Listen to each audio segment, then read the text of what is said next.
U.S. is sending a second aircraft carrier to the waters near Iran. Reports say the USS Gerald R. Ford is on its way to the Arabian Sea. U.S. President Donald Trump has issued another warning to the Iranians, saying that if Tehran doesn't make a deal, the result will be, quote, very traumatic. But Iran isn't without its own pointy ends. Amidst the rising threats, Iran's Yemen allies, the Houthis, have begun reactivating their missile bases. Here's a report.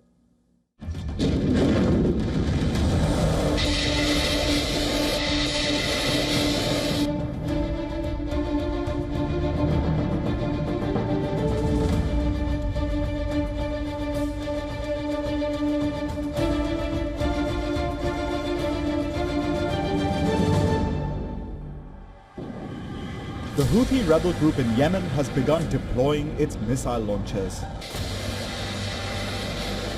Reports say that they're being relocated to the Red Sea coast to better target crucial shipping lanes. Missile launchers are being moved from strongholds in the inland Amran Governorate to the coastal Hajar region. And according to the reports, they are being positioned in areas with extensive tree cover to camouflage them from surveillance drones and aircraft. This indicates that the Houthis are preparing to strike without warning and once again target commercial shipping in the Red Sea.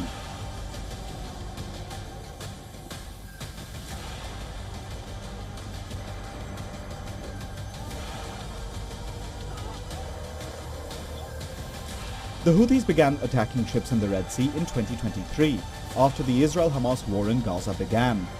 This crippled the trade route, which at its peak used to cater to 12 to 15% of all global shipping.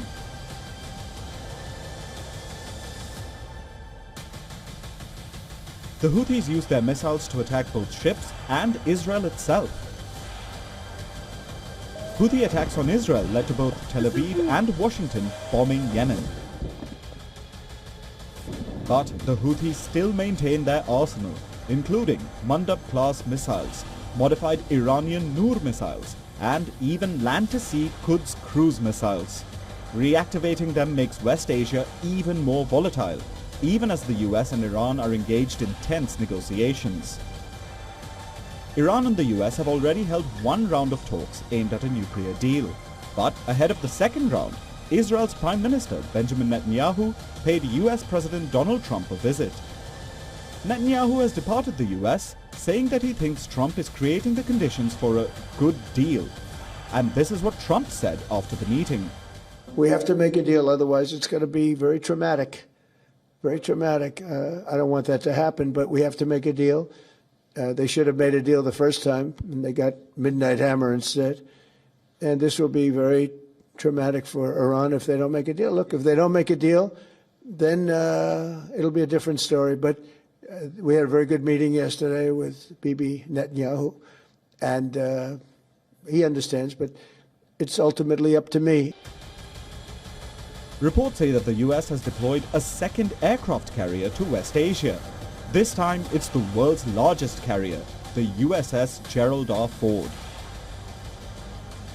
It's the same aircraft carrier that Trump had stationed near Venezuela before carrying out Operation Absolute Resolve to capture Nicolas Maduro.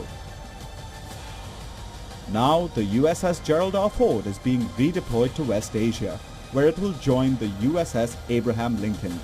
So, Iran will soon be in striking distance of two American aircraft carriers. Is this just more gunboat diplomacy by Trump, or are the talks just a smokescreen?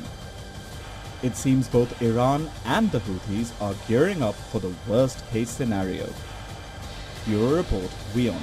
World is One.